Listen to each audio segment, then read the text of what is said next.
ఇశ్రాయేలు ఎవరు అని అంటే బ్రతుకును మార్చుకున్నాడు. ఇశ్రాయేల్ అనబడిన వ్యక్తి పేరు ముందుగా యాకోబు.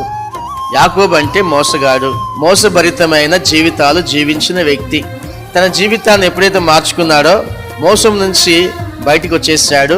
ఇక న్యాయంగా నీతిగా జీవించడానికి నిర్ణయాలు తీసుకున్నాడు. వెంటనే దేవుడు అతని పేరును మార్చాడు. పాత జీవితం ఉన్నప్పుడు పాత పేరు, కొత్త జీవితం వచ్చినప్పుడు కొత్త పేరు. ఎందుకంటే పాతది శాపగ్రస్తం. అందుకని దేవుడు కూడా యెషయా గ్రంథంలో చెప్పే మాట ఏంటంటే, నా దాసులకు నేను ఒక కొత్త పేరు పెట్టి పిలుస్తాను. కొత్త పేరు దేవుడు పెడతాడంట. నువ్వు కొత్తగా జన్మించావు, పాత జీవితం చంపేశావు.